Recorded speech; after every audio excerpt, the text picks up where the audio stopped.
Primeiro, assim, né, que já é um resultado preocupante, né? Tá muito próximo ali do 5,7, né? Então, realmente já se olha como uma situação a ser tratada, né? E os cuidados, então, ela vai ter que... Então não é uma questão só de estética, então. Quais outros hábitos que a gente pode ter, assim, que vão ajudar a transformar uma alimentação ruim numa alimentação boa? Caroline Pozzi é uma verdadeira autoridade em nutrição, especialista em obesidade, emagrecimento e doenças renais. Hoje ela vem ao nosso podcast desafiar os mitos e medos que cercam o processo de emagrecimento, desmistificando o terrorismo nutricional. Com carreira focada em transformar vidas, Caroline acredita que cada mudança vai muito além da balança. Pode mudar a vida, o bem-estar e a saúde dos seus pacientes. E aí, NutriCarol, é verdade que as consequências de uma alimentação errada podem ser mais sérias do que a gente imagina? A alimentação, né, ela não vai causar um problema a curto prazo, né? Então, existem estudos que mostram que uma criança obesa, ela tem chance de ser um adulto, 80% de chance de ser um adulto obeso. Então, todas as doenças que as pessoas desenvolvem devido à alimentação é após um longo período, né? Não é algo de curto prazo. E as doenças que podem ser desenvolvidas é hipertensão, diabetes e depois os problemas que vêm em consequência, né? Que são o aumento das lipoproteínas, doença renal, problemas no fígado, né? A gordura no fígado, né? Que muitas pessoas falam, né? Que é a esteatose. Então, todos os órgãos, de certa forma, podem ser comprometidos pelo aumento do peso, pelo aumento de gordura corporal, né? Quais são esses maus hábitos que levam a esse tipo de doença? O sedentarismo, né? Então, é uma pessoa que não faz muita atividade física, a longo prazo, ela também pode ir acumulando mais gordura corporal, né? Contribuindo também com o consumo energético aumentado, né? Então, tudo é um equilíbrio, né? Quanto mais eu como e menos eu gasto, mais eu engordo. Quanto mais eu gasto e menos eu como, mais peso eu perco, né? Então, existe essa relação. Outros cuidados é uma dieta anti-inflamatória, né? Então, a dieta inflamatória, o que é? Quando eu tenho na minha alimentação uma grande quantidade de gordura, de alimentação com muitos aditivos, né? Hoje em dia, as pessoas, elas querem uma alimentação prática, saborosa, né? As pessoas estão preocupadas em comer bem, né? Ninguém hoje se preocupa tanto com o que a comida vai impactar no organismo, né? Olha muito o sabor. E esses alimentos, eles geralmente são alimentos que inflamam o nosso corpo. Então, desorganizam toda a orquestra hormonal do nosso corpo.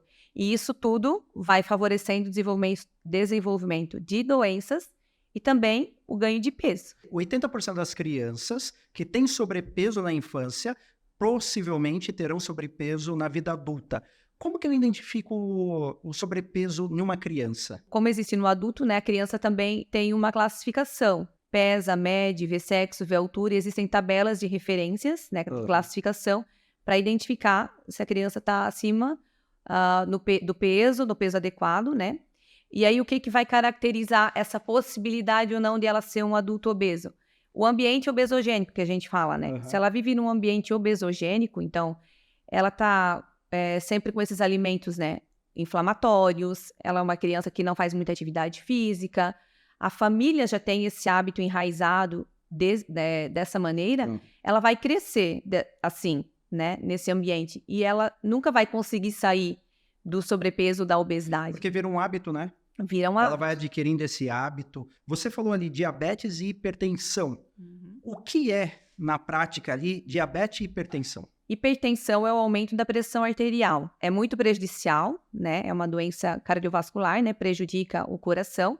E o diabetes é quando o nível de glicose, hemoglobina glicada, está acima dos valores normais. Uma vez por ano, a gente sempre orienta que as pessoas fazem exame de sangue. Então, vamos lá. Fez exame de hemoglobina glicada.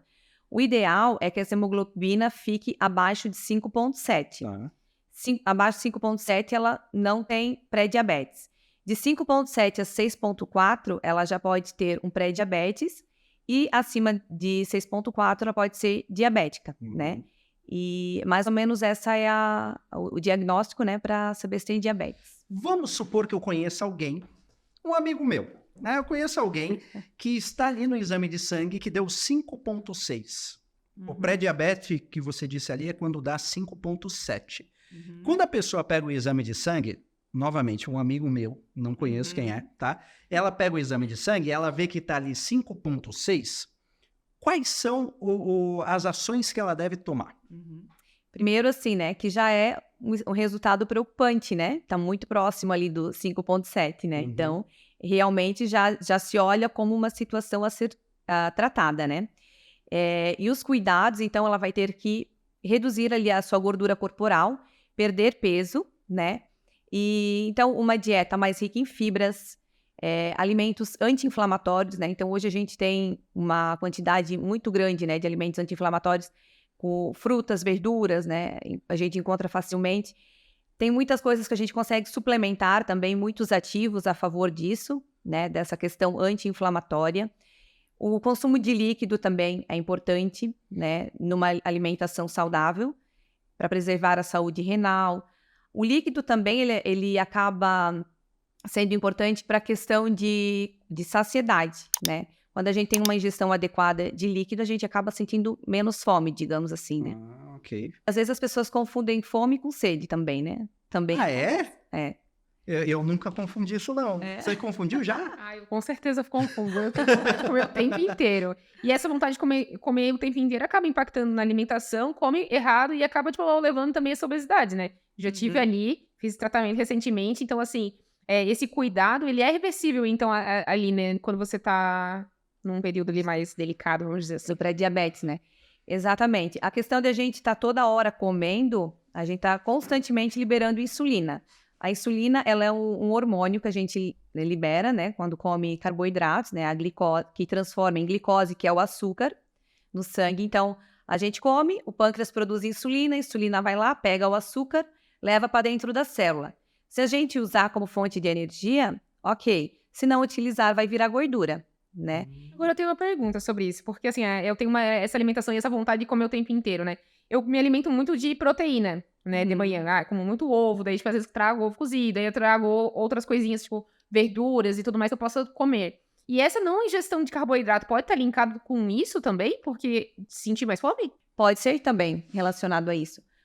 Claro que uma quantidade maior de proteína na alimentação dá mais saciedade. Sim. Mas o ideal é que ela tenha de todos os nutrientes nas refeições, né? Proteína, carboidrato, fibras e gordura. Quando a gente tem a presença dos 4 macronutrientes, a gente fica mais saciado e também a gente tem uma liberação de glicose melhor, né?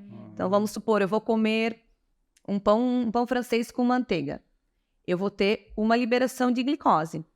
Se eu comer um pão com ovo e uma saladinha junto, a minha liberação de glicose vai ser mais lenta do que da primeira opção, porque na segunda opção eu tenho a presença de todos os macronutrientes. O que essa ingestão, tipo, essa liberação da glicose, né, no corpo, no sangue, assim, faz com que a gente, tipo, não tenha um ganho de peso? A gente tem que controlar a quantidade do consumo de carboidratos para que a gente equilibre o consumo com o gasto. Quando eu consumo mais ou menos aquilo que eu estou gastando, eu como, o corpo metaboliza e tá tudo certo. E quando eu como a mais, ele vai armazenando. Esse é o metabolismo. Ele cuida dessa ingestão do cuidado do corpo, na verdade. De fazer os nutrientes chegarem onde eles precisam e manter o nosso corpo funcionando. Isso a gente come, faz a digestão, aí depois lá no intestino os nutrientes são liberados e aí cada um toma o seu destino. Eu gosto de entender o por detrás das coisas, porque esse assunto a gente ouve muito falar de forma muito superficial. Você tem que comer bem. Você tem que fazer exercício, porque senão pode dar doenças. A gente já está vendo aqui que a alimentação, ela pode, se ela não for feita da forma correta, ela pode ocasionar doenças graves, hipertensão e diabetes. Agora, se fala muito sobre o exercício físico. Eu preciso fazer exercício físico. Não é só uma questão de peso, né? É uma questão de saúde também. Mas por quê? Com o passar dos anos, de maneira especial depois dos 30 anos, a gente tem uma tendência maior a perder massa magra, que é a nossa massa muscular. E aí a única maneira da gente manter ela ou aumentar o volume dessa massa muscular é com a atividade física. Mas não é com qualquer uma, é com a musculação, né? O caminhar, correr, fazer bicicleta, né? Andar de bicicleta, também tem uma certa hipertrofia, mas ela é bem pequena se comparada com a musculação, né? Então a musculação é que vai fazer esse trabalho de ganho de massa. E aí, quando eu tenho um volume muscular maior, o meu corpo ele trabalha melhor, Porque o músculo, ele é um tecido mais metabolicamente ativo do que a gordura, né? A gordura, ela não tem gasto energético nenhum. O músculo, ele gasta energia, né? E aí, no exercício de musculação, eu também tenho uma queima maior de glicose e eu consigo melhorar a minha liberação de insulina também.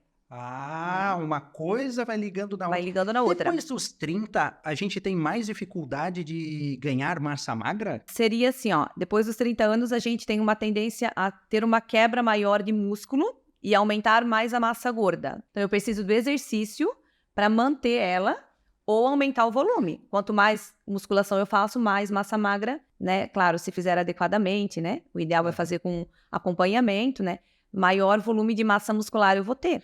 Então não é uma questão só de estética, então. Não. Tá ligado com isso que a gente conversou agora? A questão de quando a gente fica doente, por exemplo, se você é uma pessoa que pratica musculação, a tendência é que o teu corpo se recupere mais rápido. A quantidade de massa magra, né? Isso. Então, quanto mais massa magra eu tenho... relacionei com musculação, porque cresce o músculo, né? Mas aqui, tipo, essa massa magra ajuda na recuperação. Exatamente. Tanto que, né, na época ali do Covid, né, as pessoas que tinham mais massa magra tinham um melhor resultado ali naquela questão de quando estava na UTI, né? Até por questões assim, hoje em dia a gente sabe que a nossa expectativa de vida ela é bem maior do que, né, há um tempo atrás. Então vamos supor, se eu hoje, né, começo a fazer atividade física, musculação, e eu preservo ou aumento minha massa magra, quando eu chegar lá nos meus 80, eu vou chegar muito bem. Eu vou conseguir tomar meu banho, ir no mercado, fazer as minhas atividades sem precisar da ajuda de ninguém. E se eu não me preocupar com isso agora, eu posso chegar lá dependente dos outros, né? E tudo é hábito, né? Por exemplo, eu tinha uma ingestão de açúcar muito, muito rápida, muito grande durante o dia. Eu optava por bolachinhas, biscoitos, doces, sempre recheados, sempre de chocolate. Então, eu tive um aumento da obesidade, estava quase obesa no começo do ano. Quase obesa não, estava obesa. E comecei a transformar. Então, assim, hoje eu vejo que a minha opção é sempre, um iogurte natural. Coisas que eu não tinha na minha casa. Então, ter essas coisas, acesso a essas coisas faz muito mais sentido para quem quer transformar essa alimentação. Quais outros hábitos que a gente pode ter, assim, que vão ajudar a transformar uma alimentação ruim numa alimentação boa? Essa questão de mudança de hábito, ela é bem conflitante, né? Porque as pessoas pensam, às vezes, que, eu vou no nutricionista, vai ter que mudar as coisas do dia para a noite. Que eu como que é gostoso, eu não vou poder comer mais. Não vou poder comer mais, exatamente. E aí, eu sempre converso também com os meus clientes, né? Que começar por aquilo que é mais fácil. Isso aqui vai ser mais fácil de eu aderir. Então, eu vou fazer isso aqui. Quando eu estiver bem nisso aqui, eu vou para o outro passo. Por quê? Porque daí eu vou ver o resultado dessa mudança, eu vou ver assim, não, eu sei, eu consigo, eu tenho capacidade. E aí eu vou em busca do próximo passo. A gente acredita que quando eu preciso reduzir peso ou entrar numa dieta, eu tenho que cortar tudo da noite para o dia. Isso torna quase impossível fazer dieta. É prejudicial, né? Porque eu faço por um período, aí quando eu acabo, meu Deus do céu, o hábito não mudou, a mentalidade não mudou. Aí eu vou e como. É por isso que tem aquele emagrece e engorda, então, aconteceu comigo isso, né? Na verdade, eu comecei a ficar muito restrita.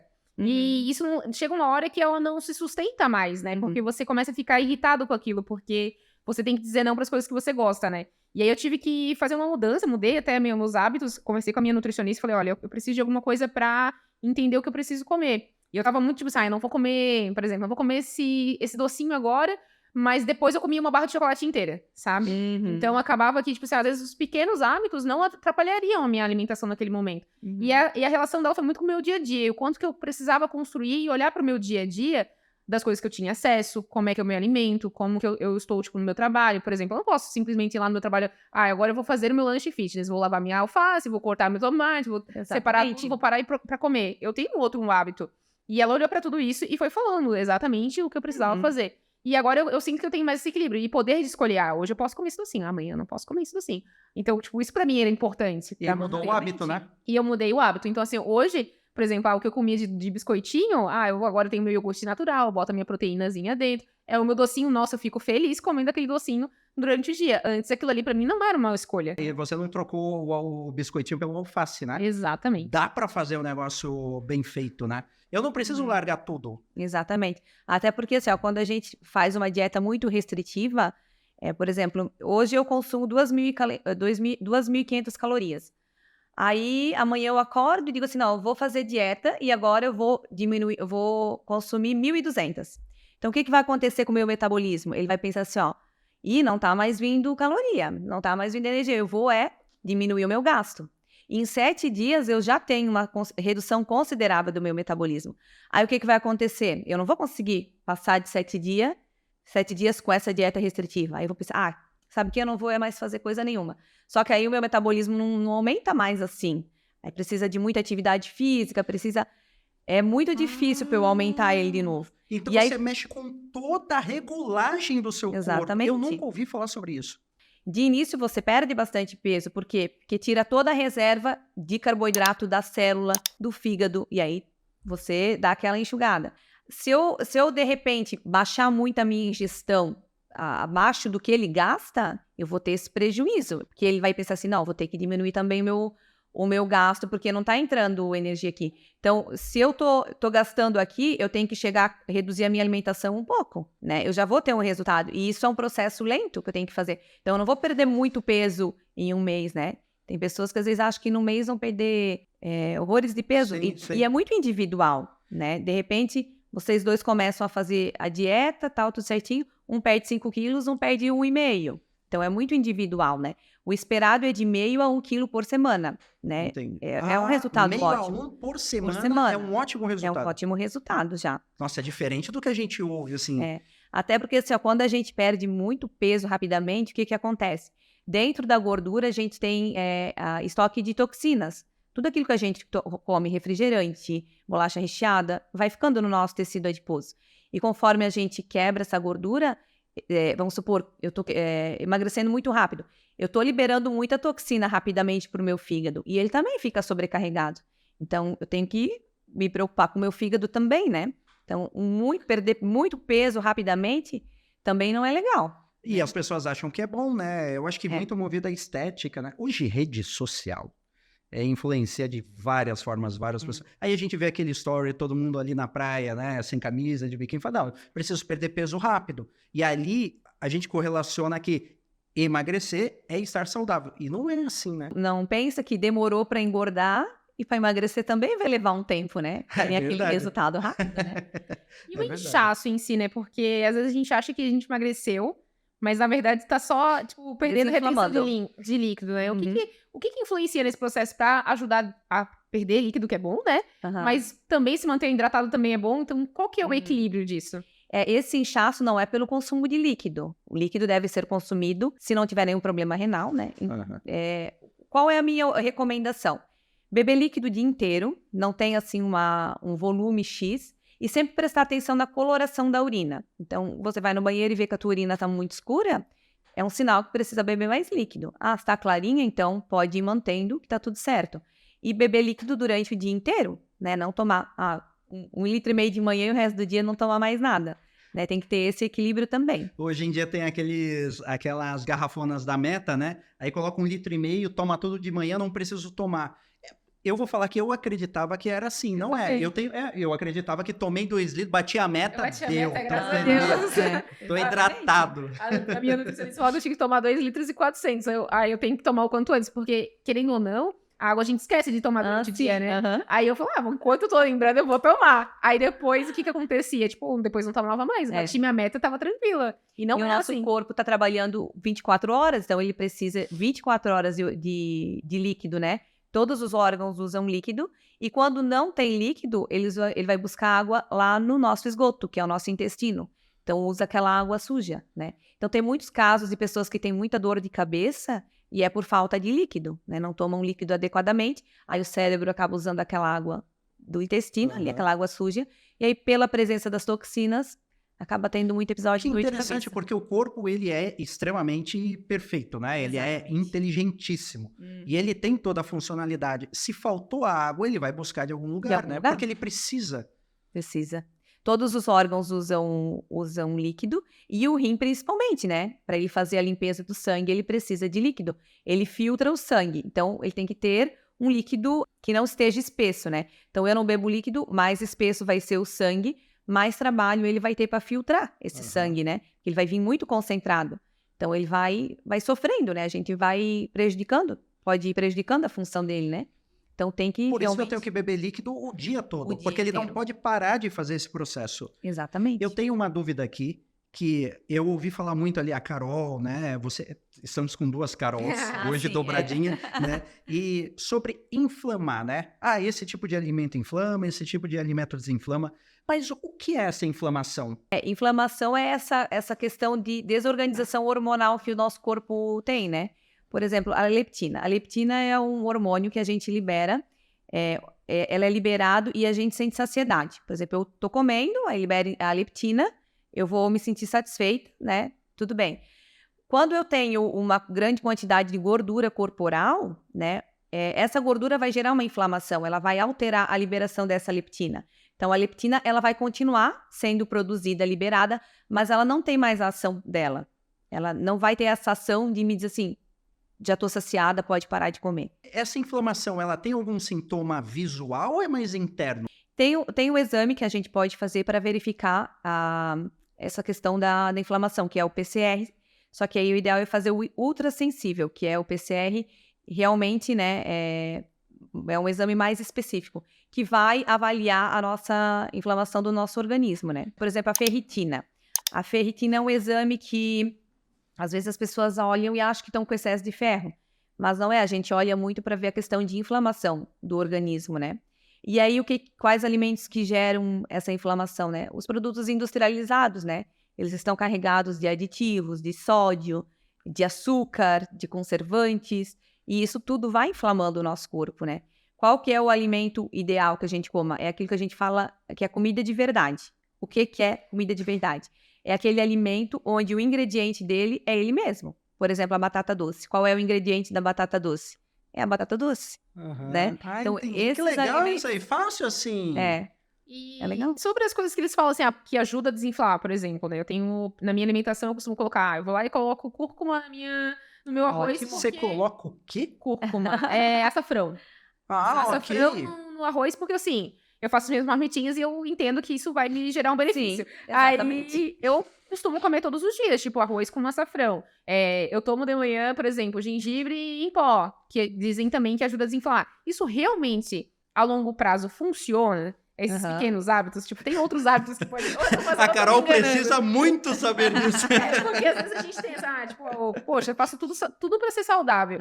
Será que eu tô sendo saudável? Será que vai ter ganhos a longo prazo? Ou será que não é um excesso às vezes? Ou às vezes é coisa de internet, Sim. sabe?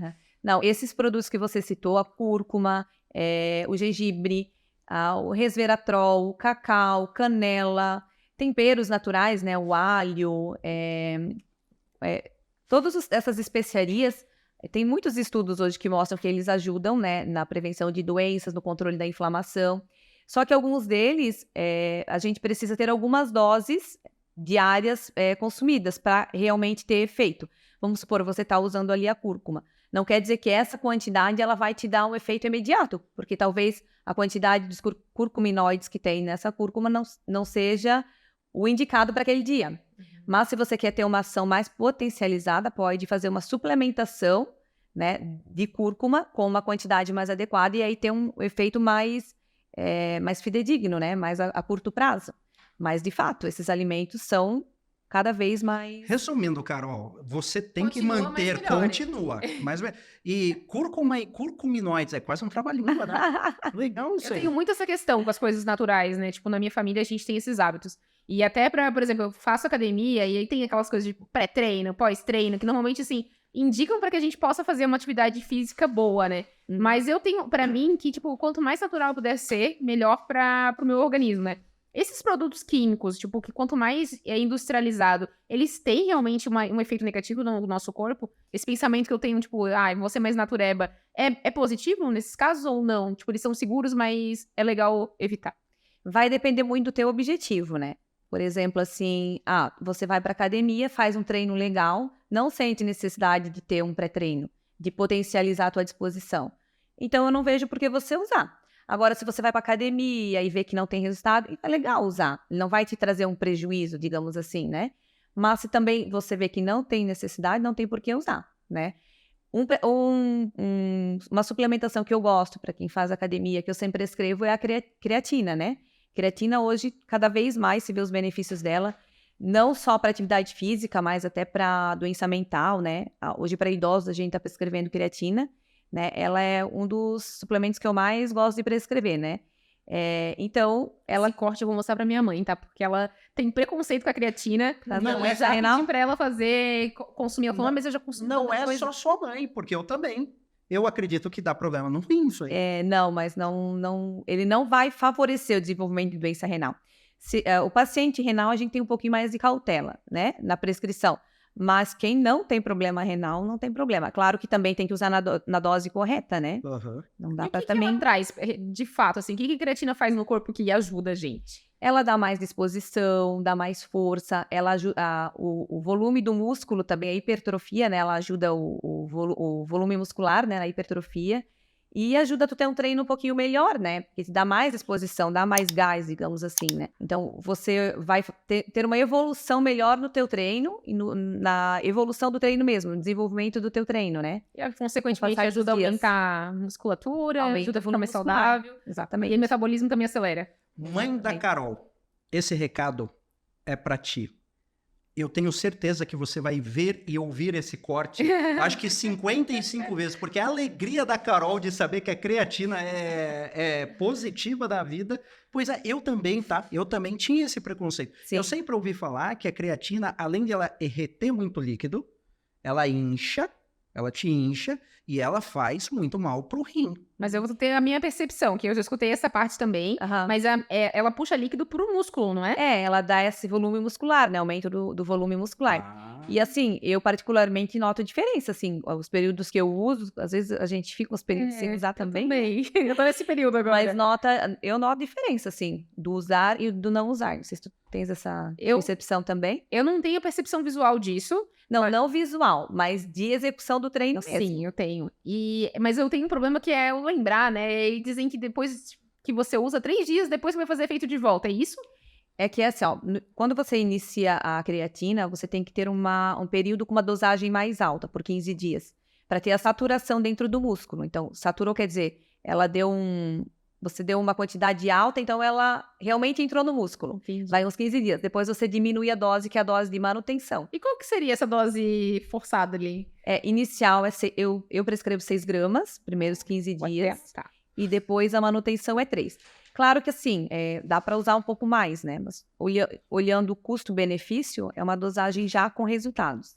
Na verdade, que se a gente, tipo, super toma, né? Super dosagem. toma. super toma, é ótimo, né? Que se a gente ingere uma quantidade muito grande de algum nutriente, esse nutriente às vezes pode nem ser absorvido, ser só jogado fora. Uhum. Tipo, tomei creatina achando que tô arrasando. Fui lá, tomei 15 gramas. E aí, o meu corpo só absorve 6 e o resto eu tô jogando fora. Dinheiro Exato. perdido, na verdade. Assim. Sim. E tem alguns que até podem ser prejudiciais, né? Superdosagem, né? Sim. Aí é sim. muito particular de cada um. A mesma coisa é a proteína, né? Dietas com alta quantidade de proteína. Chega uma hora que, né, tem pessoas que às vezes consomem um volume tão alto que o corpo também nem usa tudo. Depois também elimina, né? Então, também tem que tomar um pouco de cuidado com a Eu não proteína, sabia né? que a creatina usava até para tratamentos assim de... A prevenção do Alzheimer. E idosos, assim, não sabia. Porque agora Mas começa isso é bem a fazer recente. sentido. Ah, é Isso é bem recente. recente. E esse mundo da nutrição muda muito rápido, né? Pode comer ovo, não pode. Pode tomar vinho, não pode. Exatamente. E agora pode. A creatina A gente produz creatina, não produz a creatinina. Que o É a nosso creatinina. corpo... Creatinina.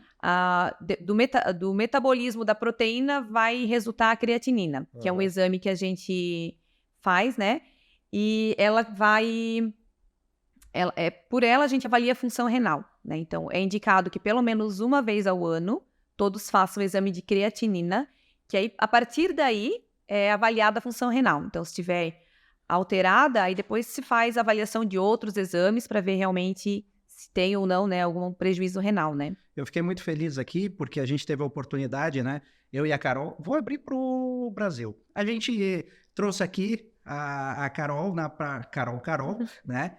E a gente recém fez exame de sangue, né, Carol? Então, a gente pegou ali a tua consultoria e a minha creatinina está ok. Meu rim dentro dessa tá ok. E isso só mostra o quanto que a gente tem que cuidar com os exames, né? E quanto é importante, às vezes, a gente procurar uma ajuda profissional, né? Porque, às vezes... E várias opiniões, né? Porque eu, por exemplo, tive uma opinião, tipo, de alguma coisa que a gente precisava ir olhar. E, às vezes, a gente não dá atenção, né? E isso é importante. Sim. E também cuidar com o Google, né? Às vezes a gente Sim. vai no Google e tem uma orientação lá totalmente fora ou muito extrapolada, aí acaba se preocupando, né? Ou indo para caminhos, às vezes, que não é o ideal, né? E pode, sim, ter uma grande consequência, né? Sim. A gente... Igual de remédio, né? Remédio, igual. dietas também, né? Muitas pessoas acabam seguindo os padrões alimentares que... Nós aqui trabalhamos com a transparência. E eu vou falar, muito da minha vida eu fui pelo Google. E depois desse último exame de sangue, eu vi o quanto ir pelo Google é um problema. É um problema. Exato. Eu entendo hoje quanto que o profissional nutricionista ele é importante. Porque a gente acredita que essas doenças, hipertensão, diabetes, obesidade, quando acontece, a gente não consegue tratar só com alimentação. Já vem remédio, e tem que tomar remédio para isso, toma remédio para aquilo. E hoje o mundo está muito fácil, né? Prescrever, se prescreve muito remédio. E a alimentação, a mudança de hábito, ela pode diminuir drasticamente a quantidade de remédios, né? Exatamente. É o caso que a gente estava falando ali, por exemplo, do pré-diabetes, né? Então, se a gente ter uma alimentação adequada, perder peso, fazer atividade física, né? Esses exames, eles vão melhorar, né? Só que tem que ter o foco, o comprometimento e realmente colocar aquilo em prática. Porque é um atalho eu usar um medicamento, né? O que eu posso fazer? Eu posso deixar as coisas acontecerem e daqui a pouco usar uma insulina, né? Aí eu vou lá, Só que eu aplico vou a ter que insulina. usar isso pro resto da vida? E aí vem os prejuízos da insulina também, Tem efeito né? colateral, não tem? Tem efeito colateral também, né? Uhum. E assim, e depois de instalada o diabetes, né? Mesmo com o uso de insulina, as consequências são bem, bem grandes, né? Então, eu posso ter prejuízos a nível ocular, né? Pode perder a visão, pode ter que amputar um membro por conta da má cicatrização ou da má circulação, né? Então, as consequências são bem severas, né? Se eu estou ali em pré-diabetes, eu consigo reverter. Consegue. Agora, se eu sou diabético, não tem reversão. Não, aí depois só com tratamento, com o uso de insulina e com a dieta. Mas a dieta de um diabético, ele consegue usar uma dosagem bem pequena de insulina, só controlando com alimentação. Mas aí é uma dieta bem controladinha. O paciente tem que ser muito regrado, né, muito focado, mas ele consegue, assim, daí, com a alimentação e uma dosagem baixa de insulina, para não ter um prejuízo a longo prazo, né? Mas uma vez diabético, sempre diabético. Quer dizer, eu tenho a oportunidade hoje de ter uma alimentação saudável, criar o hábito positivo, podendo não ser obrigado a isso. Agora, no momento que eu erro dentro desses pontos de alimentação, no momento que eu viro ali Diabético. eu vou ter que fazer isso na marra, querendo ou não. Com as consequências já instaladas no teu corpo, né? Quer dizer, então a gente Já não faz mais realmente responder, espera né? sempre a água bater para que a gente possa ir atrás. E não precisa, né? O que eu percebo é que muitas pessoas hoje, elas acham assim que com elas não vai acontecer, né? Então, eu trabalho numa clínica de hemodiálise também, né, na Renal Vida, e lá a gente atende pacientes em hemodiálise e nos estágios finais da doença renal. E a principal causa da doença renal é a pressão alta, né? E eu vejo muitas pessoas com pressão alta que não estão preocupadas. Não digo as pessoas hipertensas que têm controle da pressão, que usam medicamento, né? Mas muitas que às vezes têm pressão alta, não usam medicamento e a pressão fica sempre alta, a longo prazo elas podem vir a desenvolver também um problema renal, né? Quais são os sintomas da pressão alta? Como que eu Pois identifico? Eu não consigo saber. era a minha pergunta. Como é que eu sei se eu tô caminhando para... se eu tenho pressão alta? Às vezes ela não tem sintoma, né? Às vezes é pela verificação mesmo. Então, Dor na nuca, dor de cabeça, eu ouço muito, Pode tá ser. com pressão na nuca? pode ter esses sintomas, mas também pode não ter, né? Mas geralmente vem acompanhada de dor de cabeça, mal-estar, né? Então você pode ter pressão alta e não ter nenhum sintoma visível. Pode ter também, né? Vai depender Nossa. muito de... Caramba, então tem que medir. Tem que Como é verificar. certo verificar assim? Medir de quanto em quanto tempo? Vamos supor assim, você faz um controle alguns dias, se vê que tá tudo bem, não precisa mais ficar se preocupando tanto. Mas se vê que ela tá alterando, é bom fazer um controle por um tempo, procurar um médico, obviamente, mas normalmente o que eu observo, que os médicos pedem pra, verificar por um mês. E anotar, e aí né? anotar, e aí depois, diante disso, eles vão ver necessidade ou não de prescrever. Tem que ser diferentes períodos do dia, não é? Não pode ser depois de se alimentar, né? Tem que esperar em torno de meia hora depois que se alimentou. Não pode ser depois da atividade física, não pode ser imediatamente após acordar. Então, tem algumas Regrinhas ali. regrinhas. Falando de pressão, qual é a pressão normal? Eu sempre ouço assim, 12/8. O 12/8 é o normal. Seria o ideal. O que é uma pressão alta? Acima de 14, ela já começa a se tornar preocupante. Mas com 13 sempre frequente, alguns médicos já começam a ter uma atenção, né? Então, o 13 também é um alerta ali. Aí tem que olhar junto com o médico a necessidade ou não de estar usando medicamento, né? É verdade que sal aumenta a pressão? Sim. A nossa recomendação diária é 2.000 miligramas de sódio, né? Mas o sódio não é só no sal. Então, a gente vai comer uma bolacha recheada, vai ter o seu sódio. Vai comer um salgadinho, vai ter o seu sódio. Então, todos os alimentos, os industrializados são os alimentos que mais têm sódio. A gente tem uma ilusão, né? Como o conhecimento, a gente fala que o conhecimento é poder, né? Eu sempre ouço ali que sal aumenta a pressão. Aí fala, então vou comer sem sal. Só que aí você tá comendo salgadinho. Aí tá comendo a bolacha, que tem sódio. Exatamente. Então, a gente tem que conhecer os alimentos que a gente consome. Eu acho que isso é um recado importante, né? E também, assim, tirar o sal totalmente da alimentação também não é recomendado, né? Que a gente tem uma necessidade de sódio e também do iodo, né? Que é o mineral que a nossa tireoide precisa. E uma das principais fontes do iodo é o sal também, né? Entendi. Então, não é para tirar, mas também não é para abusar. A gente tem alguns indicadores. O sobrepeso é um indicador. E agora eu tô vendo dessa conversa que o sobrepeso, ele só não é um indicador de gordura, ele também pode mexer com a pressão, ele pode mexer com o açúcar no sangue, então pode dar diabetes. Cara, é uma somatória de coisas. Então não é só um ponto ou outro ponto, é uma somatória. Ser saudável é simples, né? Mas não parece ser fácil no nosso dia a dia hoje. Não. A rotina de hoje em dia a gente tem que ver também que ela é acelerada, né? A gente tem muitas demandas, né? Então tem o trabalho, tem a casa, tem quem tem os filhos, tem os compromissos, né?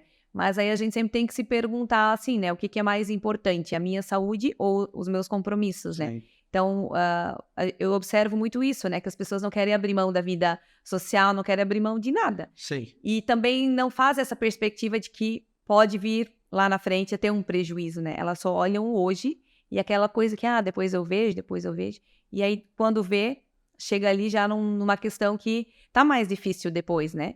De ter uma mudança, de ter um resultado. E o negócio quando você falou de hábito ali, ele começa na infância, né? Então são muitos anos, quer dizer, igual. Eu ia puxar esse gatilho. Não, também. igual, são muitos anos. Meu amigo, né, que eu vi o exame de sangue do meu amigo ali, são mais de 30 anos com hábitos que não são os corretos. E aí, quando a gente vê, a gente já quer mudar da noite para o dia. Não é assim, não adianta. Você vai colher os frutos desses 30 anos de maus hábitos, que começou lá na infância. Exatamente. Então, a dieta em si, ela trabalha... Esse insight que eu tive aqui. A dieta em si, ela trabalha a nível de comportamento. É mudança de hábito. Exatamente. E até o quanto que é importante como pai, né, e mãe, né? Você, Sim. pai ou mãe, já plantar esse tipo de ritmo, né, na infância, né? Às vezes a gente tá lá, é mais sobrepeso na infância, tá tudo bem, não é só o bullying, não é só o deslocamento de uma criança, é realmente olhar isso a longo prazo, né? O quanto que os hábitos dele agora vão ser construídos fortemente na infância e pro futuro, né? A minha filha, eu gosto de citar, ela é orgulho mesmo, assim, orgulho da Nutri. Ela come, acho que mais de 10 porções de fruta. Se deixar tangerina na frente da mesa, ela come a tangerina inteira. Quando eu chego em casa, às vezes não tem tangerina, comprei de manhã, de noite não tem mais. Mas é uma coisa que, assim, eu acho lindo de falar, porque ela se preocupa em comer. E eu tenho a preocupação de, se vou oferecer uma fruta diferente, às vezes, sei lá, tá mais caro um kiwi, por exemplo. A gente compra kiwi, porque é uma fruta, né? A gente, às vezes, tá investindo ali em Fini, opa, não podia falar marca, né?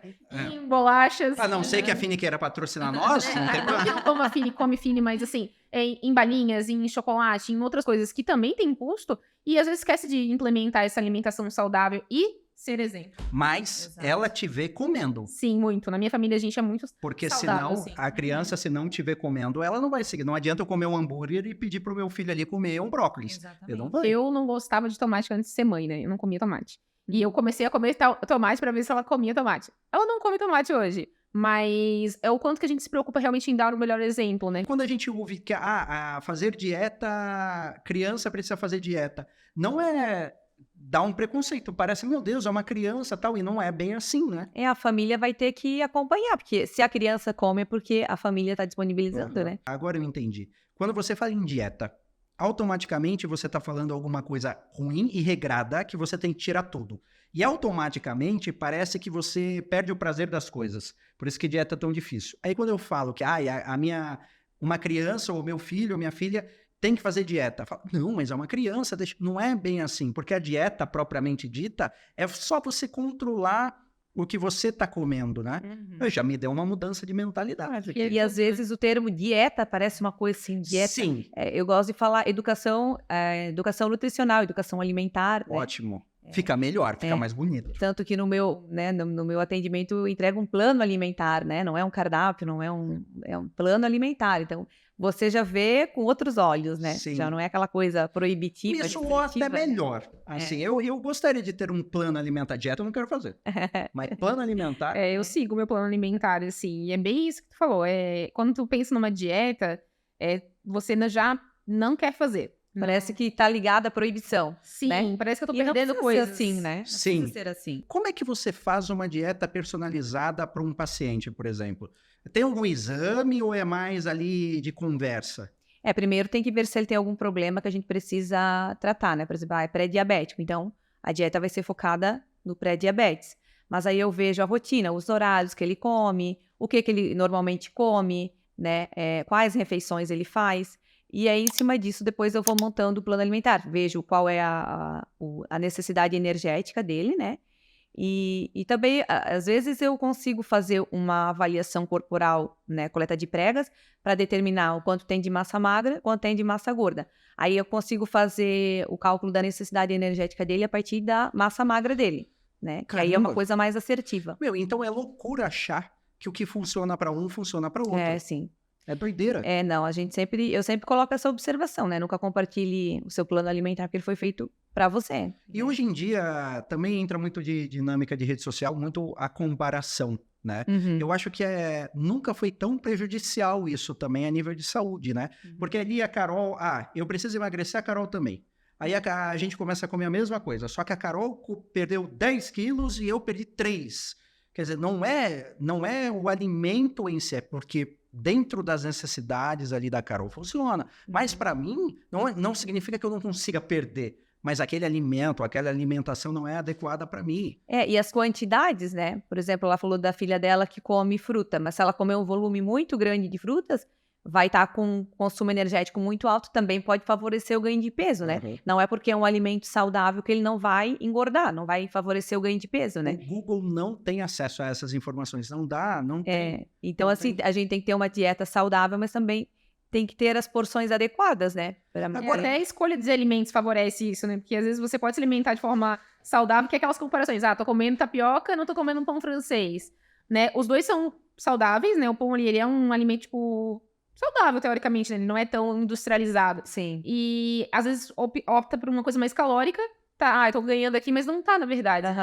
A mesma coisa é o azeite de oliva, né? É um alimento saudável, mas quanto que eu tô usando, né? 1 grama dele tem 9 calorias. Então, ele é saudável, mas eu também não posso abusar, né? Eu tenho uma quantidade para estar consumindo, né? Como é que esse negócio, como é que funciona de calorias? Porque a minha mulher, ela pega um negócio e fala, não, isso aqui tem 15 calorias. Tá, mas isso é muito, é pouco?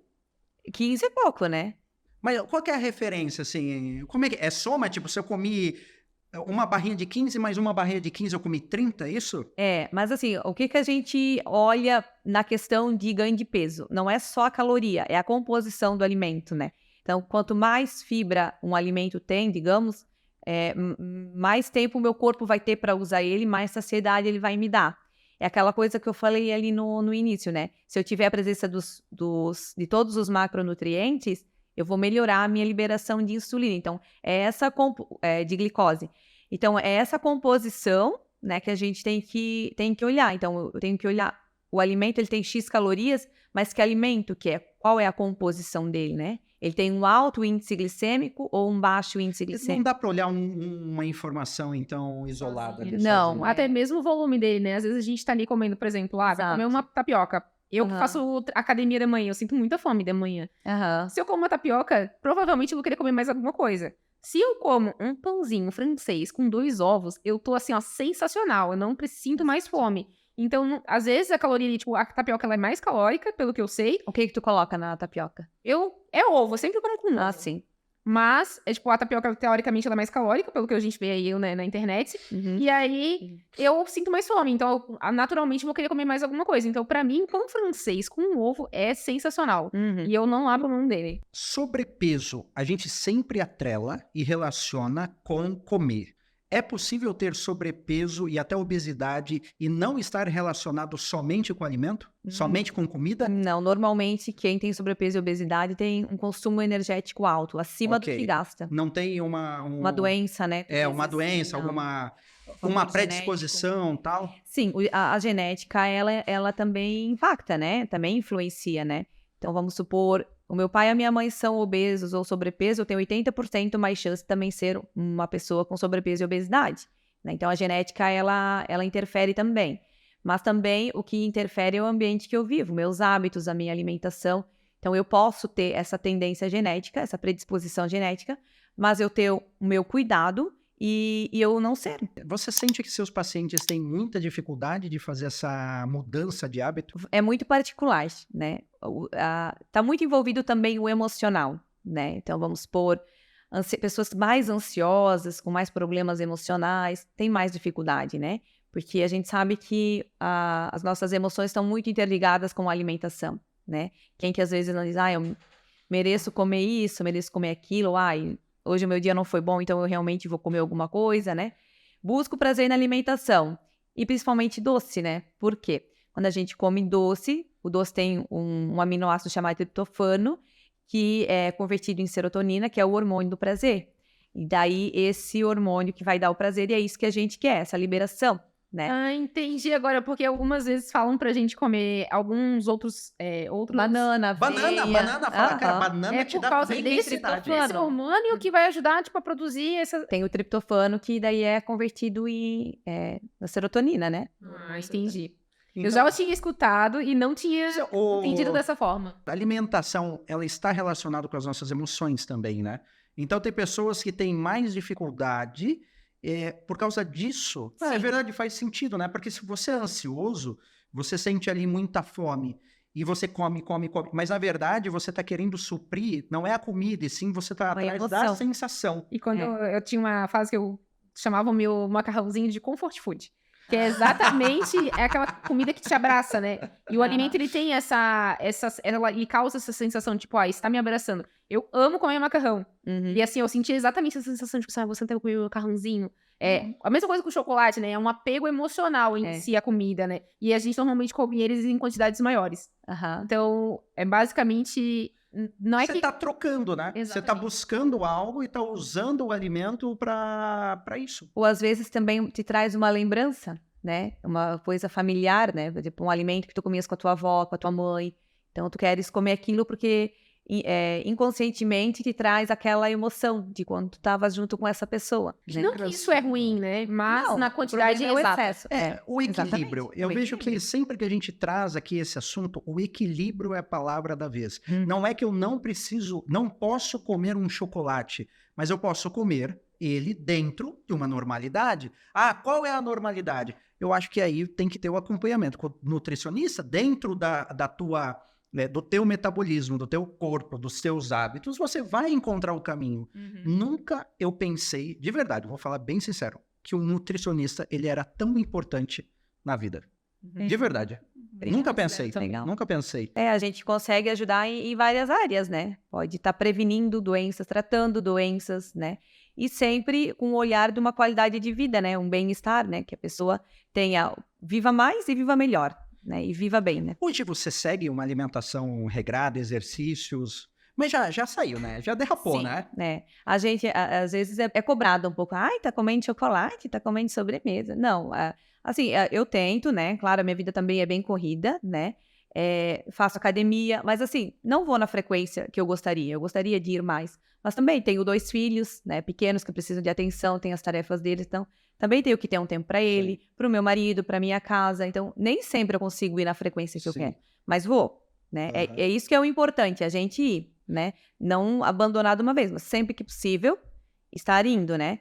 E a minha alimentação também, né? Volta e meia a gente não consegue, às vezes, levar um almoço como gostaria, mas eu tento seguir, sim, né? Dentro do adequado. E sempre foi assim ou não? Não, também teve momentos mais conturbados, né? Fale tudo, não esconda nada. Eu já tive uma fase também que eu tive pré-diabética, ali na época do Covid, né? Foi um susto bem grande que eu tive, porque o diabetes é uma doença, né? Como eu já citei, que tem consequências bem sérias, né? E uma vez instalado, né? Não tem mais como a gente curar. Então, aquela vez, assim, eu fiquei bem assustada. O seu tava, só para eu ter um parâmetro aqui, o seu tava em qual? Se o 5.7 é diabetes, o seu tava em? Olha, acho que tava em 5.7, 5.8, por aí. Ah, então 5.6 ainda tem jeito. Tem, com certeza. Não, só para eu saber aqui. Teu amigo vai ficar feliz também. Meu amigo vai ficar muito pode feliz. dizer para ele que ele ainda... E você viveu essa fase? Isso. Aí eu, né, levei um susto, assim. Daí, então, eu comecei a me focar mais na dieta. Por quê? Porque eu recém tinha tido o meu segundo filho.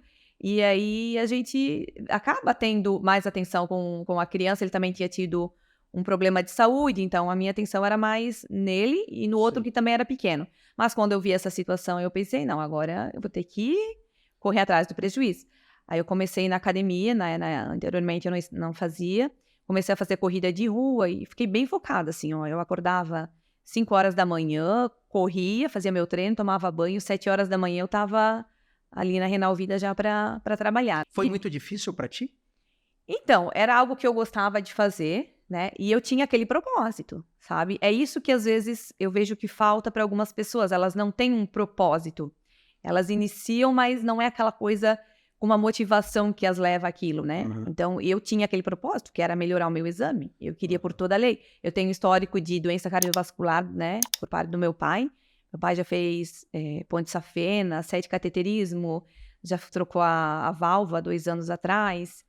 E eu sempre morri de medo de ter que passar por uma cirurgia cardíaca. Então, aí, mais com isso do pré-diabetes, né? Eu falei, não, isso aí vai... E eu era muito regrada, assim. Fim de semana não tinha tempo ruim. E depois que você mudou esse hábito, você sempre manteve ele? Foi mais fácil assim? Então, a corrida eu não consegui sustentar até hoje, né? Tá. Eu acho que faz 1 ano, assim, que eu tive que parar. Porque daí, de prazer, ela já estava me gerando um certo estresse, né? Comecei a ter muita enxaqueca, muita indisposição. E aí, eu mantive a academia, né? A musculação e caminhada, né? Entendi. E a alimentação. Mas, assim, hoje meus exames já estão mantendo ok, né? Consegui reverter ali o meu quadro de pré-diabetes. Identifiquei que eu estou ali no estágio de pré-diabetes. Em quanto tempo eu tenho que fazer esse monitoramento? A partir do momento que você iniciou alguma mudança, né? Por exemplo, se você não fizer nada, não adianta verificar, porque se for ver, só vai ser um exame pior, né? Aham. Mas se tu fizer uma mudança, por exemplo, na alimentação, daqui uns 4, 5 meses, aí tu repete. 6 meses também. Mas, assim, acho que 6 meses já seria um tempo legal. Quando eu vejo esse diagnóstico, quais são as mudanças que eu já posso ir tomando? Em primeiro lugar, teria que dar uma olhada na alimentação se ela está sendo muito calórica, né? Se está consumindo mais do que o corpo, né? Aham. E provavelmente deve estar, né? No caso, assim. Mas tem que olhar essa questão também, né? Depois, incluir mais fibras na alimentação. Controlar a quantidade de carboidratos. Isso não quer dizer que é para tirar, Sim, mas tem que controlar. ter uma certa redução. E esses carboidratos que forem consumidos, escolher sempre as opções integrais, né? Arroz integral, pão integral, batata doce, aipim, né? Esses alimentos de verdade, comida de verdade que a gente chama. Proteínas magras, né? Então, todos os cortes de carne bovina mais magros, frango, né? Carne branca que tem menos gordura, peixe. Cuidar com o preparo também, né? Não adianta comer um peixe frito, né? Então, cuidar no preparo também. Usar esses alimentos anti-inflamatórios que a gente estava citando também é importante. Ter uma atividade física também. Regular, né? Isso tudo, assim, já vai dando um resultado, né? Claro que, como eu falei, não é uma coisa de hoje para amanhã, né? Leva um certo tempo. Mas já dá aquela impressão que eu já estou fazendo algo. É importante, eu vou falar para esse meu amigo já começar a fazer isso. Eu vou fazer essa piada porque ela funciona. Como a gente está num papo saudável, chegou a hora de você vender o seu peixe sem fritura, né? Então, quem gostou desse papo, quem se interessou por esse assunto e sentiu a necessidade de ter um acompanhamento nutricional e gostou da sua forma simples, alegre de conversar leve sobre esse assunto. Como é que esta pessoa pode te achar? Pelo meu WhatsApp, né? Aham. Eu falo o número daí? Pode. Posso falar o número? A gente tem um editor que ele adora então essa tá. parte, que a gente bota... Sobe na tela. Sobe na tela. É incrível. O meu WhatsApp, então, que é 47999478276, ou pela minha rede social, nutricionista Caroline Pose, no Legal. Instagram. Por ali, o pessoal já pode entrar em Pode. contato. Olhe pelo direct, ou no Instagram também tem ali o atalho, né, para me chamar no WhatsApp, mas pode deixar no direct do Instagram mesmo, ou pelo WhatsApp. Legal. Essa parte remota facilitou muito, né? Aham. Agora o nutricionista pode também atender Sim. online, né? É bem Eu bacana atendo isso. online e aí presencial em Brusque, né, no Maluche ou em Botuverá. Que legal. Muitíssimo obrigado, Carol, por essa conversa. De verdade, quebrou alguns paradigmas aqui. E como falar de alimentação não precisa ser dor. Não precisa ter dor. Exatamente. É por isso que eu falo, Carol, que conhecimento é poder.